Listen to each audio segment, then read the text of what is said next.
With me today is Bernard Regan, and Bernard is one of the organizers for London Enfield Palestine Solidarity Campaign. Bernard is also a member of the executive committee of the National Palestine Solidarity Campaign. And I have been just told something very exciting that Bernard has written a book about the Balfour Declaration and British Palestine relationship back in the history. And this is the book, as you can see. So I would like to start, so without any further ado, asking sort of Bernard's sort of take about the history of British involvement in sort of creating the Palestinian sort of debacle, I would say, or as an Israeli state back in 1948. So Bernard, if you can shed some light about the historical perspective of how all that began in the first place. Well, you're quite right in saying that Britain was responsible for creating what happened in 1948, and indeed not only British imperialism, but American imperialism since that date have played a major role in determining or defining and denying the Palestinians the right to self-determination and the right to statehood. It does go back to the beginning of the 20th century and the end of the 19th century, when Britain essentially was looking to its own interests, its own perspective in terms of its empire. As people know, the British Empire was a huge body. It covered a quarter of the Earth's surface. It was a quarter of the world's population. And Britain had major economic interests in India, which is, when I talk about India at that time, of course, I'm talking about the whole of Pakistan, Bangladesh, and India as well. And that was a land from which the British extracted a great deal of wealth, stole, one might say more appropriately, and also through East Africa, right the way down the East African coast. So there were major concerns that Britain had to make sure that its trading routes were kept safe, particularly the Suez Canal, and it was anxious that that should be the case. It was also anxious that it wanted to contain a speedy route across the area of what is more correctly called West Asia, or people here call the Near East or the Middle East. And they wanted to retain a land crossing from the Eastern Mediterranean across to the Gulf of Arabia, or Persian Gulf, in order that in the event that India was attacked, as they were worried about at that time from the north by the Tsarist Russia expansion, which also had an expansionist desire, that they could transport troops either through the Suez Canal or across the land to reinforce their protection of their imperial interests. So Britain had a very direct material interest in the area of the Eastern Mediterranean. And that was also, and people don't often realize this, but very much at the beginning of the 20th century, oil became a factor. Britain's interest in oil was partly concerned because, believe it or not, they were dependent to some extent on oil from the United States of America, and they were actually saw the USA as a competitor. Perhaps not surprising in the current day when we see Donald Trump with his tariffs being imposed. But this was also true at the beginning of the 20th century. So Britain, and this was written in cabinet papers, and the discussions that they had at the top levels of the British government were about Britain's own material interests. The issue of the promises that were given in the Balfour Declaration in 1917 were to do with promising a homeland for the Jews. In my view, was an opportunistic or coincidence, if you like, between the growth of Zionism, which was very much at the end of the 19th century and beginning of the 20th century, a growth of that kind of politics, and Britain looking for a way in which it could actually seek to ensure its interests were preserved. So there was a kind of convergence of these interests that came together. So that was essentially how it developed. And Britain was at the time in 1914 to 1918 at war with Germany, and the Ottoman Empire, which at that time occupied Palestine, was an ally of Germany. And the British, in order to look for alliances in the region, signed agreements with Sharif Hussein, saying that the Arab peoples, if they were to become allies with the British, at the point of defeat of the Ottomans, the Ottoman Empire, they would achieve independence. But the British, of course, ever duplicitous, were at the same time negotiating with the French about how they would carve up that area. And then, as a third element within it, if you like, we're discussing with the Zionist organizations about the creation of a homeland for the Jews. So it was, I would argue that it was very much a combination of Britain and the British self-interest being pursued, which actually converged with the emergence of the idea of Zionism, which of course, and we can talk about that later, but Zionism was not something supported at the time by the overwhelming majority of Jews. And there were people, even in Britain, Jewish opponents of the proposal. No, that is absolutely brilliant, and I mean, it's a, sort of knowledge gathering for me as well. I mean, I'm really pleased to have a bit of a touch on the history, but hearing from you, it does depict the fact that the Balfour Declaration had the connotation of two-state solution, as we, as you sort of pointed out now.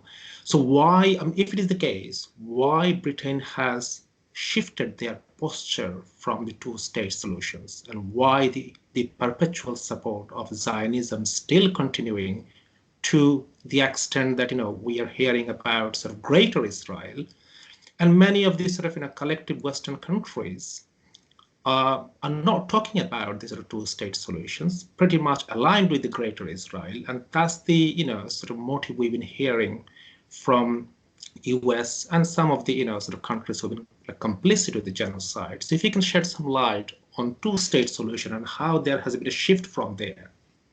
Well, the British really a defining moment in the history of Palestine, and it's not a period that is talked about greatly, but I think ought to have more attention paid to it, was the between 1936 and 1939, when there was a great Palestinian uprising. The Palestinians used the term thawra to express the term of uprising. And this began in 1936, after a long period from 1917 through to 1936, nearly 20 years, of Britain denying the Palestinians the right to self-determination. They came up with all sorts of proposals about setting up a legislative council, which would be a body composed in part of Palestinians and in part of Zionist representatives, with the British kind of chairing this.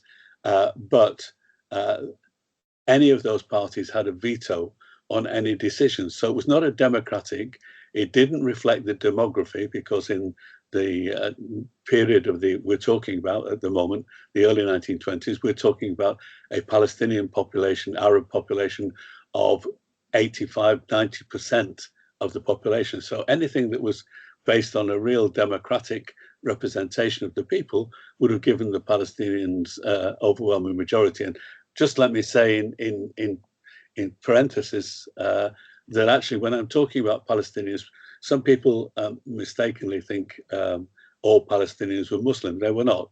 The overwhelming majority were Muslim, but there was also a large proportion who were Christians.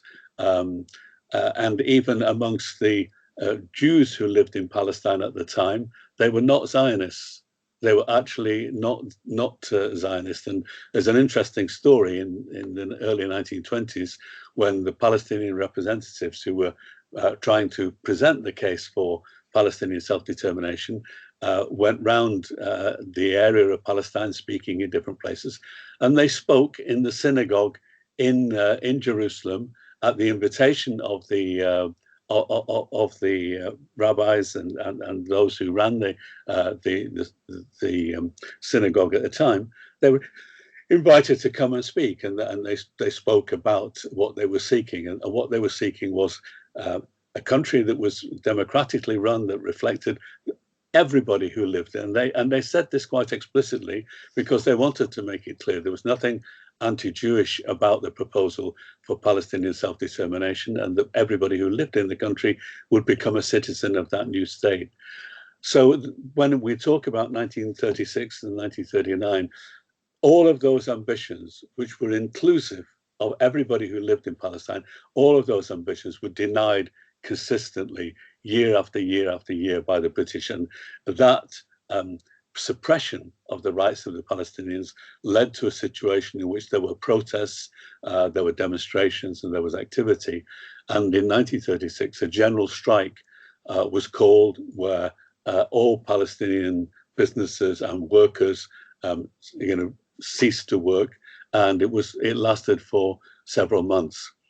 Now that didn't bring about change, and what unfolded subsequent to that was an armed uprising against the British, largely conducted in the rural areas, but with the support of the urban centres, and indeed with some of the uprising taking place in the urban centres. So they were called national committees.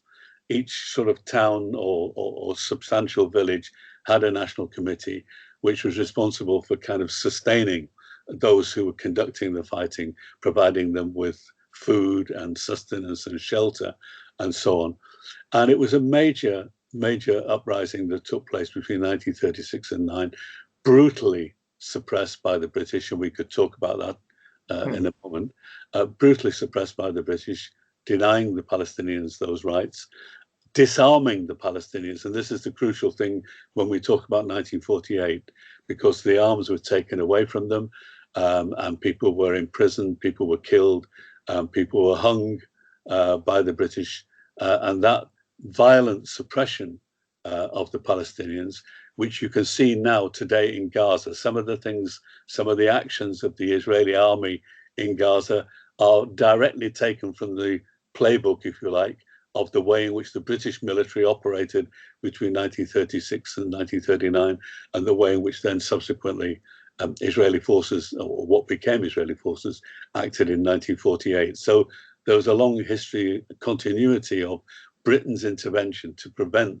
Palestinians having the right to self-determination. And that's good today. No, it is indeed a long history, almost 100 years, history of suppression, infringement of Palestinian rights. And we can say the fact, the imperialistic view and the posture of Britain and collective West, still continuing. We don't know when this is going to be sort of coming an end, but certainly we can tell that Israel, or the project of Israel, was a pre-colonial motive. And despite the fact that colonial rule has come to an end all over the world, except for Israel, and I think this is the last colony remain of the collective West.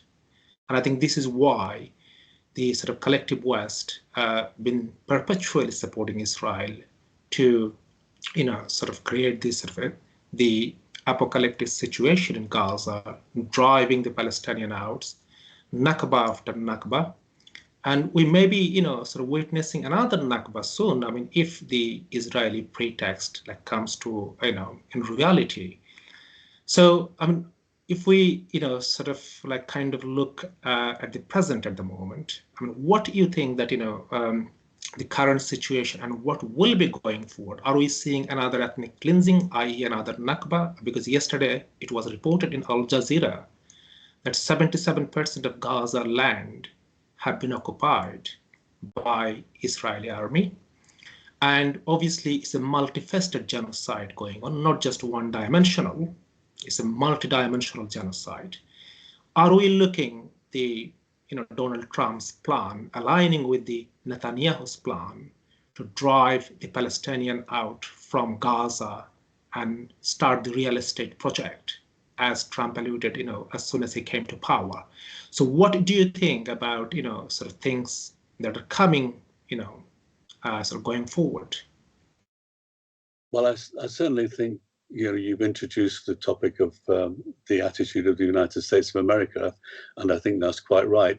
Not as a dominant or major intervention, but certainly the United States of America has a history in relation to Palestine going right back to the 1920s. In fact, at one stage, the Palestinians erroneously, but actually considered asking that the United States of America should be given the mandate for Palestine and not the British. And there was actually a discussion as to whether that should happen.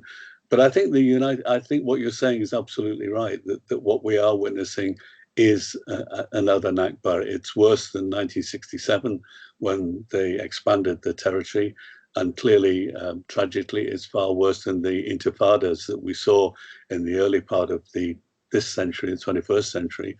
And it is the most.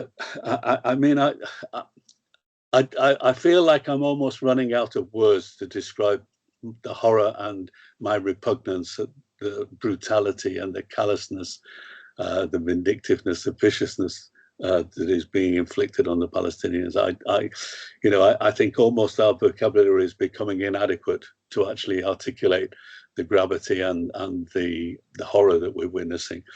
The Palestinians face is certainly in 1948. There were massacres that took place.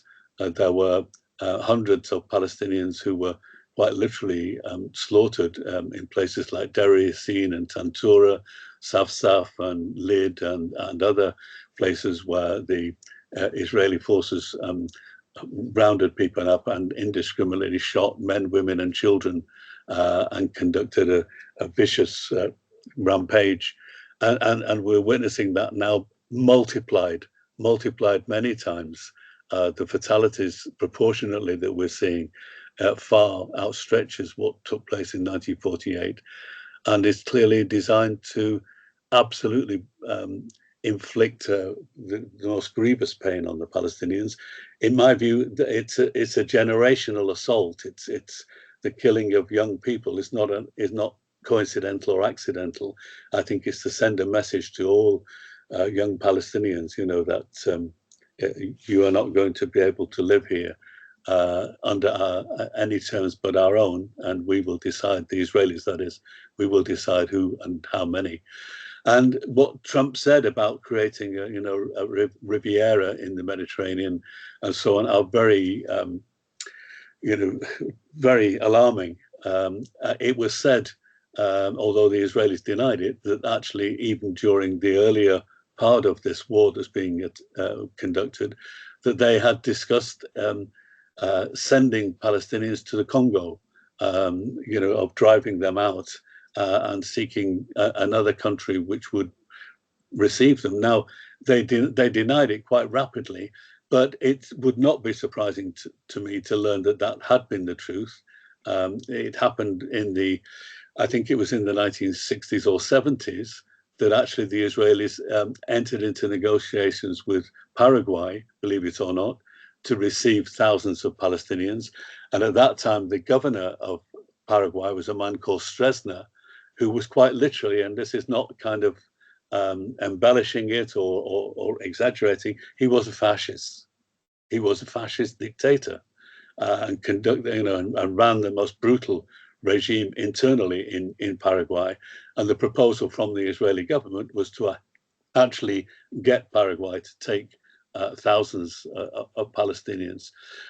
So I would not be surprised if that's the case. And I think part of the reason it clearly is the expansionist policies of Netanyahu, which is actually comes through, and you can trace this, is a lineage that goes right back to a man called Jabotinsky in the 1930s, who was described as a revisionist Zionist, who had the attitude that there should be a greater Israel, which would stretch over the Jordan River into what is now Jordan, should expand northwards. And we know the Israelis are still hanging on to the Golan Heights, which should go into southern Lebanon, should go into Syria, and also should go into Egypt and take large swathes of Sinai. And the ambitions of Jabotinsky were expressed most graphically in the fact that the group of paramilitaries that he led had a cap badge, a badge on their hat, which displayed this map of the greater Israel. And Netanyahu's father, believe it or not, was close to Jabotinsky. And you can see this connection, this ideas, connection, and practice, more importantly, practice, that Netanyahu is currently behaving, reflects that lineage, that continuation of those kind of ideas. In relation to America, I think America has a number of interests which are partly to do with the region, and that is to do with the incredible resources of oil that lie in Iran and Saudi Arabia and Syria and Iraq, and also to do with gas, which is in the Eastern Mediterranean.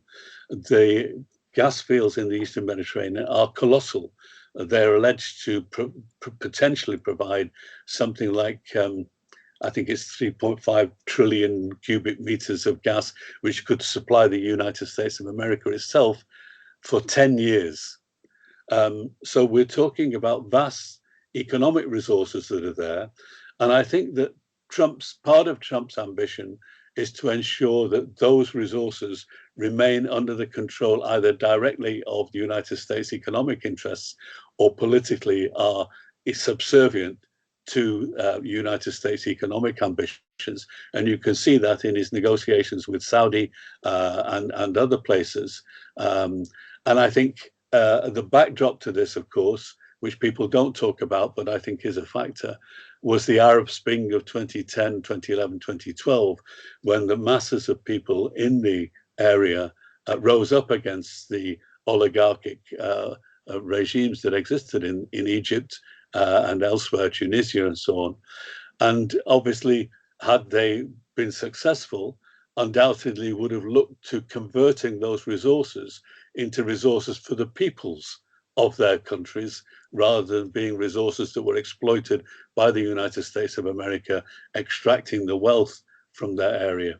And I think in a way, and I say this quite genuinely, I think there is a great fear by the United States of America that the existence of an independent, self-governing Palestinian state would be a model which other people in the region might look to as to say how a country should be run in the interests of the people of that region. And people forget this, but even within historic Palestine, there are considerable resources in terms of chemicals in the Dead Sea area, which are, globally significant reserves of potash and bromine and so on.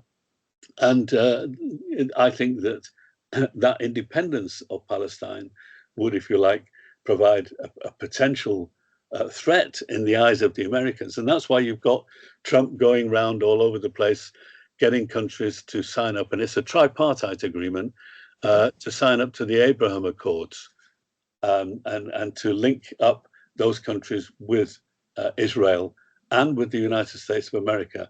And I make this comparison that in 2018, Trump went to the United Nations and he talked about the Monroe Doctrine. And the Monroe Doctrine was a doctrine espoused by a president of the USA in 1820s, saying essentially to the rest of the world, don't touch the Western Hemisphere. This is our area of interest. Don't go to Latin America. Don't go to the Caribbean. I mean, we can see Trump now talking about the Gulf of America and not the Gulf of Mexico, talking about taking over the Panama Canal and Canada and so on. And I think he wants to do the same in the area of the Arab world, in the area of West Asia, Middle East, Near East. He wants to set up a series of political relationships between those countries and the USA and Israel as a way of ensuring the dominance and the hegemony of the United States in that economic zone.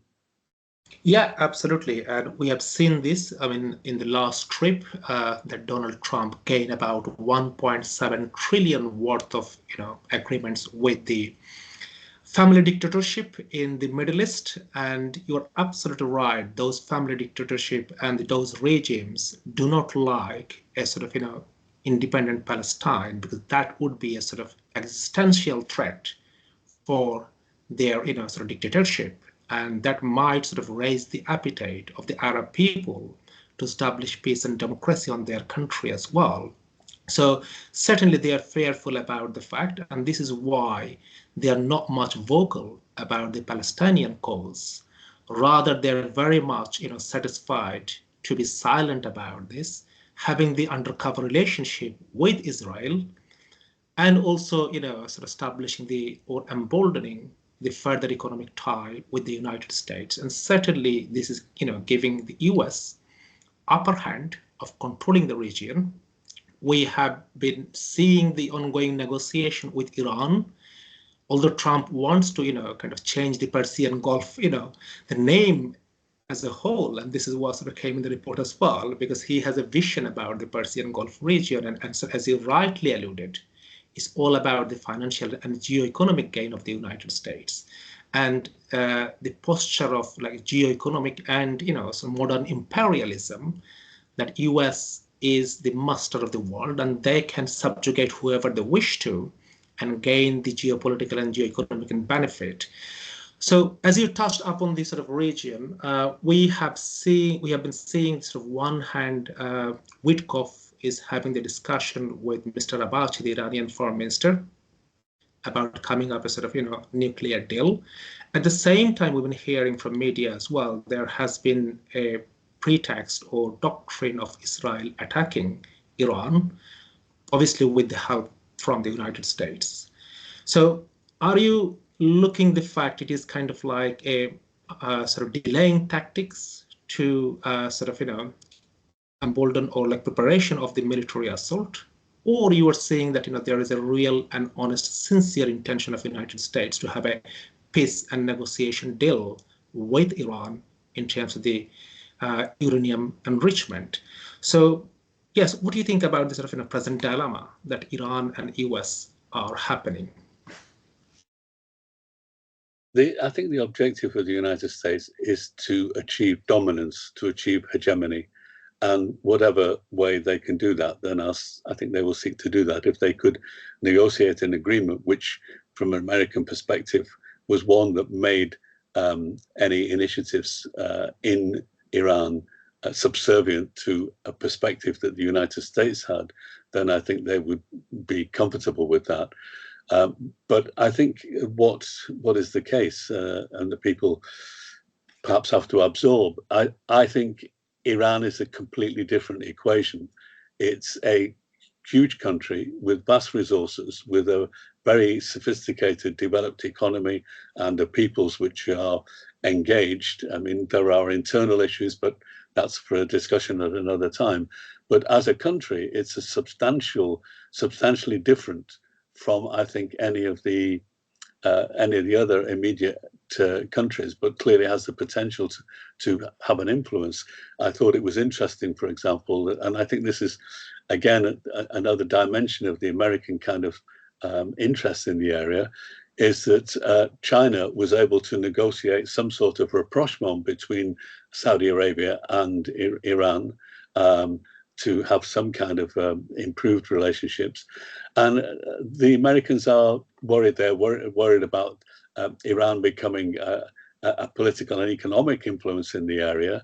At the same time, we should say, by the way, in parenthesis, that of course what people tend to forget is, when we're talking about nuclear power and nuclear weapons, Israel has nuclear weapons.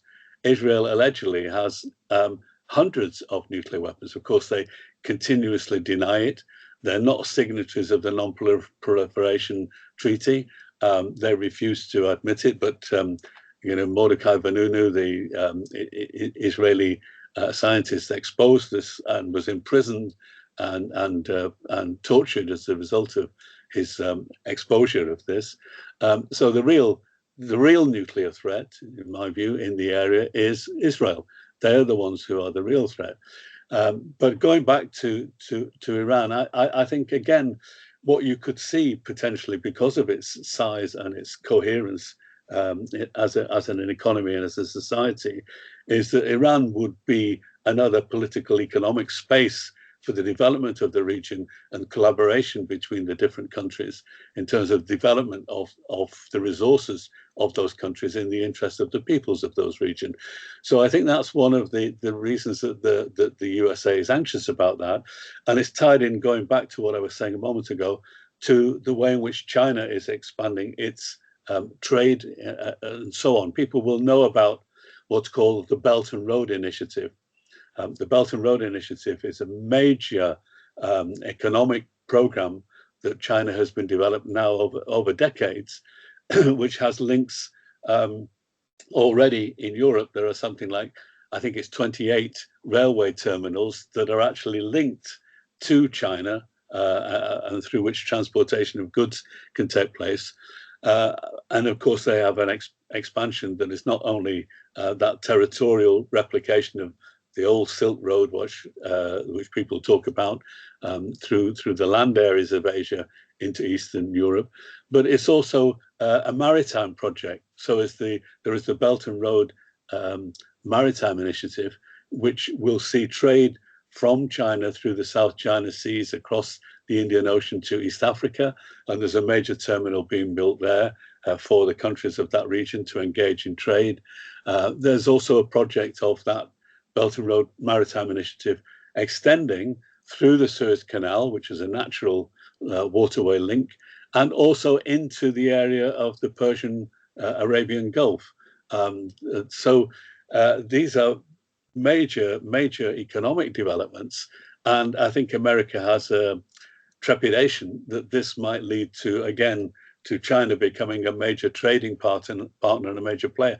In the same way as which they're anxious about Latin America, there is a Belt and Road Initiative that links China to Latin America, a major port, a mega port that's being built in Peru called Chancay. It's called Chancay. It's not Shanghai, but it sounds similar, and it's not a replication of the Chinese. It's a Latin American name. It's a Peruvian name.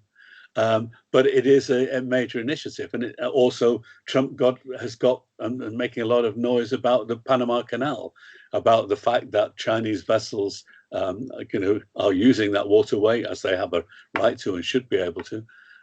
So there is this backdrop as well in terms of what is happening in relation to Iran. To go back to your question, that I think these are strategic issues that America can foresee. And you can see the absolutely crude way in which United States political thinking develops. It seems to me, I mean, this people may disagree, but for example, in talking to Ukraine, what's one of the first things that Trump puts on the agenda is a deal about minerals in Ukraine.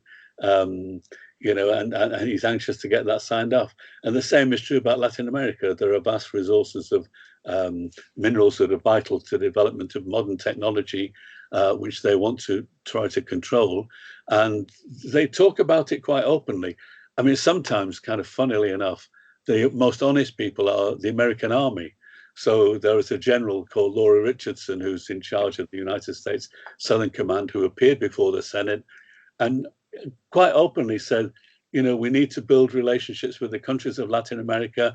And they do this thing that Tony Blair used to call soft power.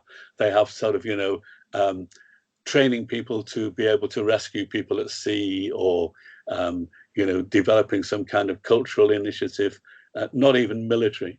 And they do that as a way of establishing their credibility and their relationships and so on. And you can see that anxiety is, transferred to other spheres that I've mentioned, and I think we're seeing a similar thing in relation to the Arab world too.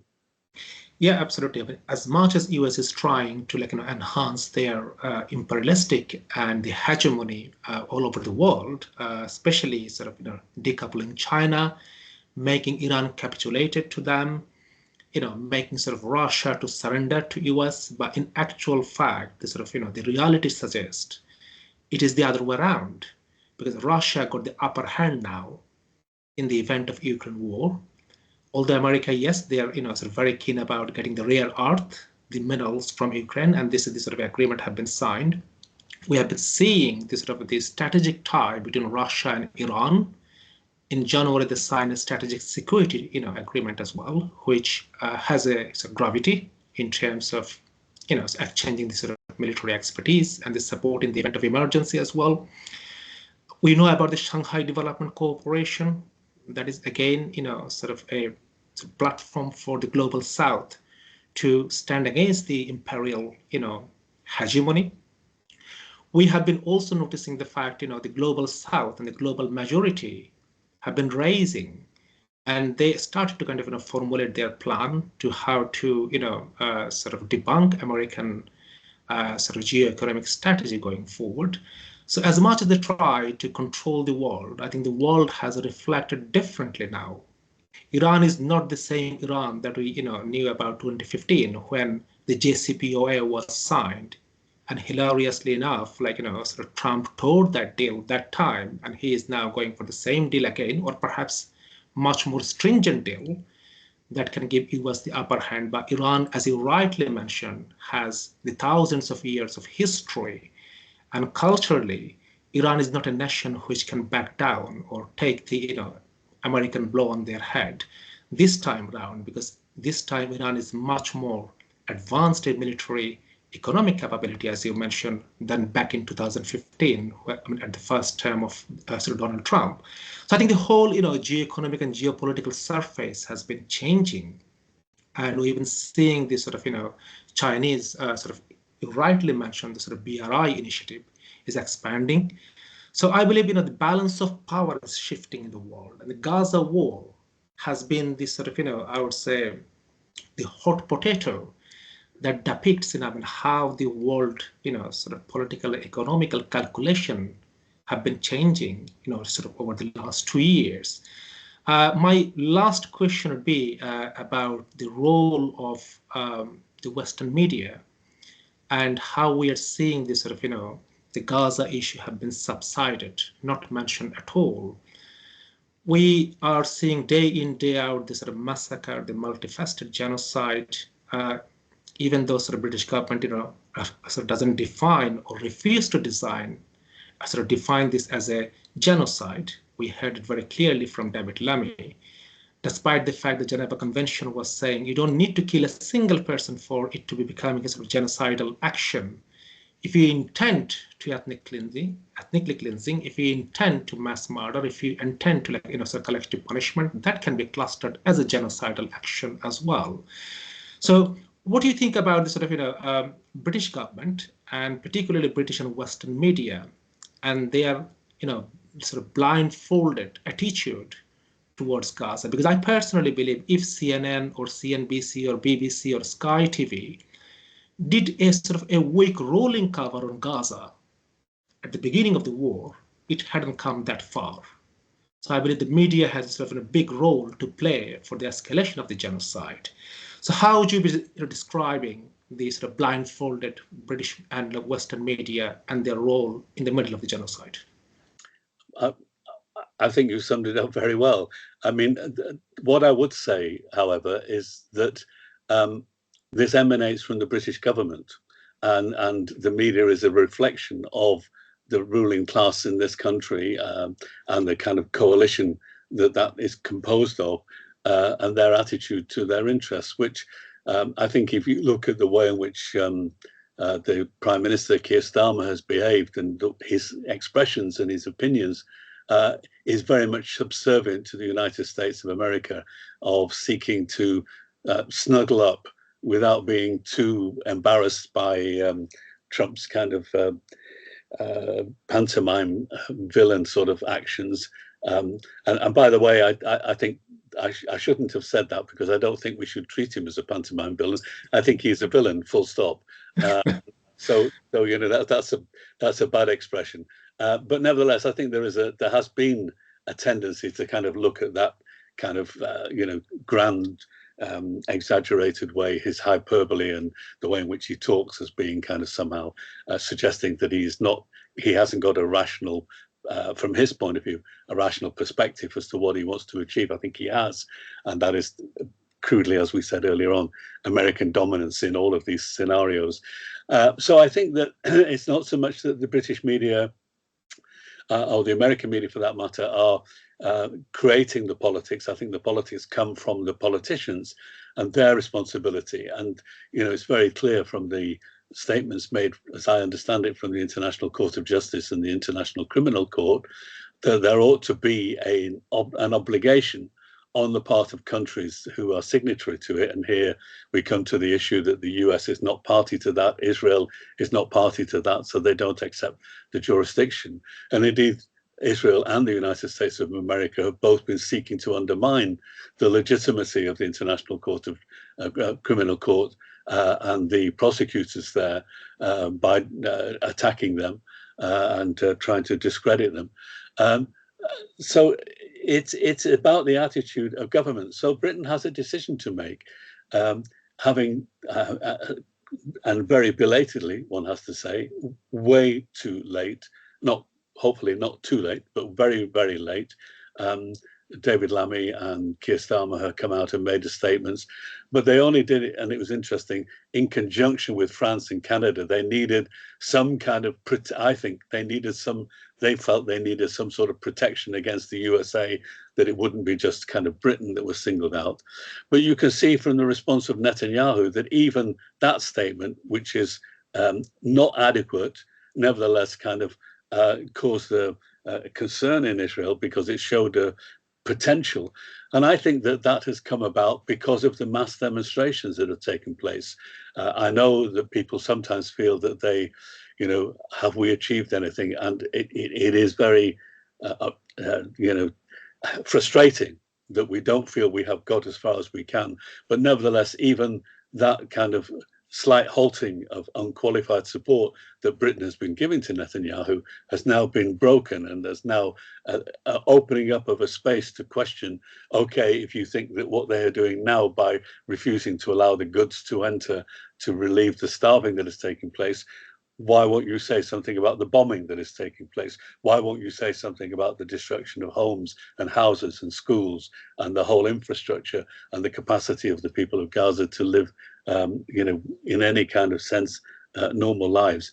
And so, you know, we need to push them clearly beyond that.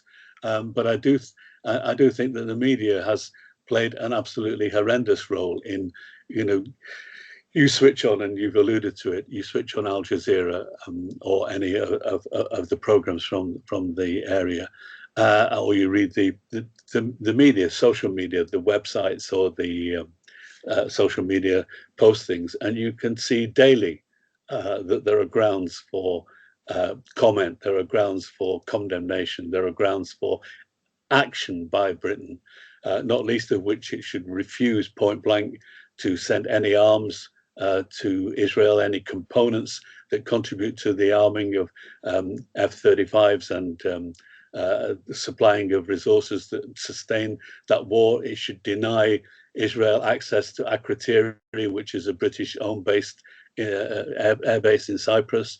It should refuse to cooperate or collaborate in any way with the actions. But also there should be the beginning of sanctions, economic sanctions, that would put pressure. This is what happened during the campaign against apartheid in South Africa, that Britain and other countries, it took a campaign, by the way, it didn't just happen overnight, that they were forced to break economic relations. Why doesn't Britain, for example, close all the resources and the reserves that Israel has held in British banks? It's what they've done to Venezuela. They're holding millions of dollars and pounds worth of Venezuelan gold quite illegally in the Bank of England.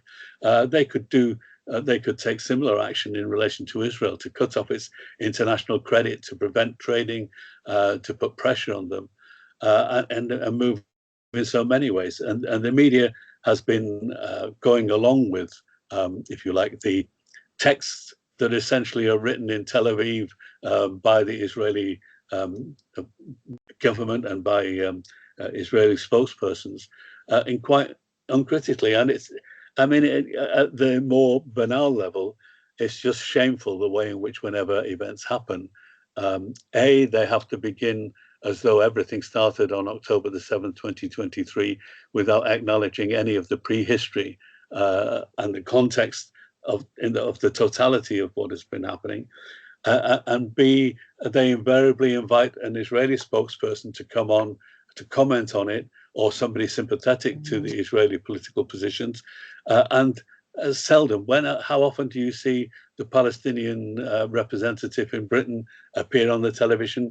How often do you see critical commentators, authoritative people, including people inside Israel who are critical of their government, writers, who everybody knows the names of, who are saying that what is happening inside Gaza is genocidal and should be condemned.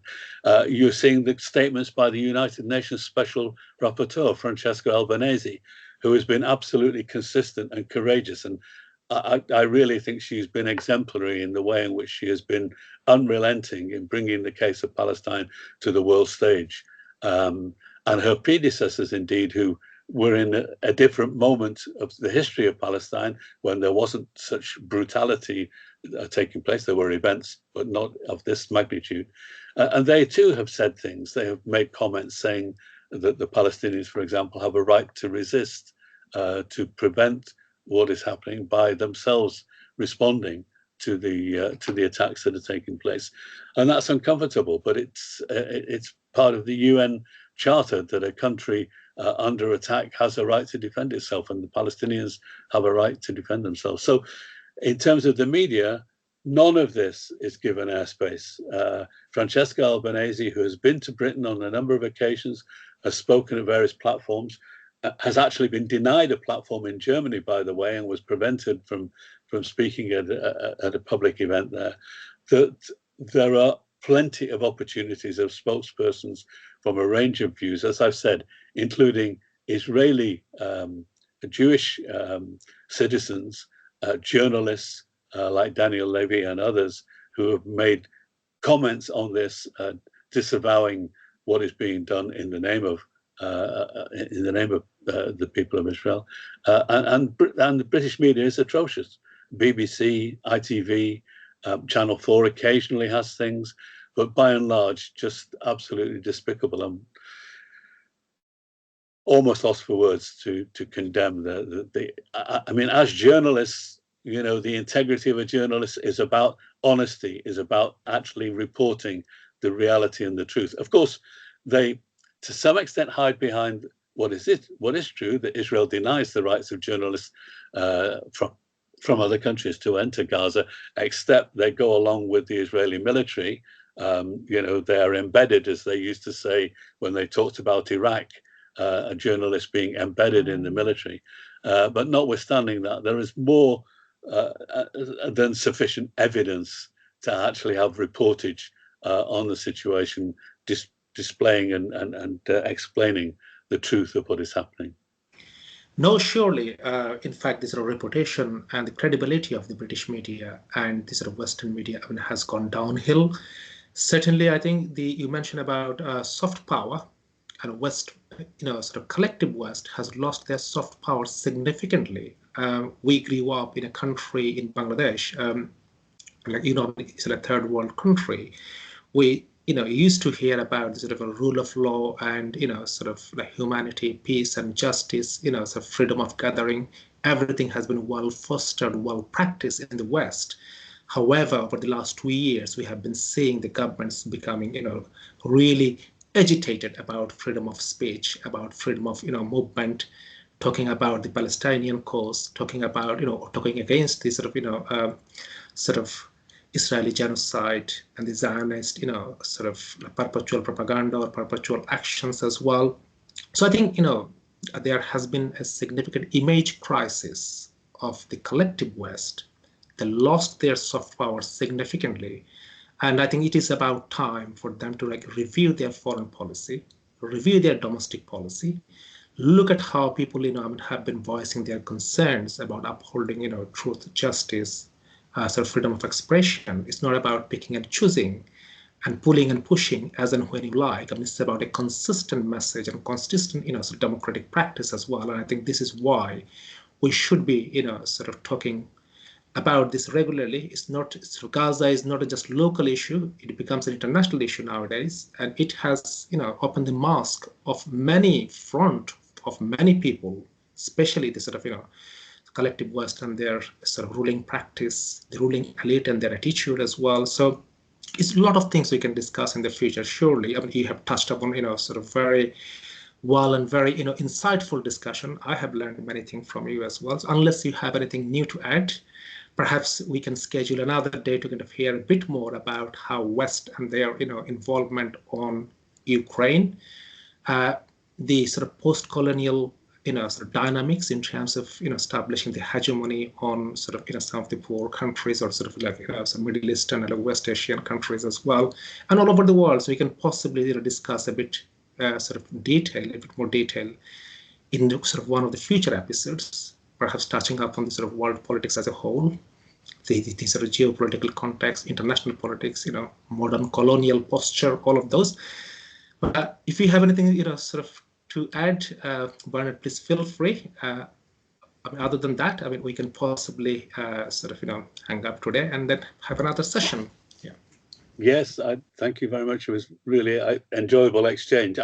The only thing I would add, which I'm sure you would endorse, is that I hope people will continue to campaign in solidarity with the Palestinian people, will show their opposition to the British government's stance by demonstrating and being out on the streets, by lobbying their members of parliament, and by engaging with the divestment campaign, which we're all involved in. And I hope people will continue to campaign for that, because I do know from friends in Palestine that they do watch and they do pay attention to what is happening, and they want us to carry on this campaign. So just, if I may, use this platform to encourage people to stay involved. And thank you very much for your time and your patience in listening to me. Well, thank you ever so much for your time, and we look forward to seeing you again. And yes, like, thanks to all the sort of fellow members of Anfield Palestine Solidarity Campaign, and it's been incredible, being part of it.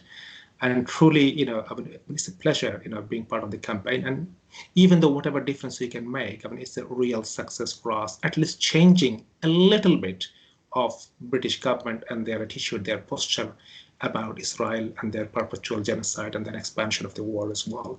But thank you once again, Bernard, for the insightful discussion, and looking forward to seeing you again, perhaps sort of on a different topic or sort of broader topic as well.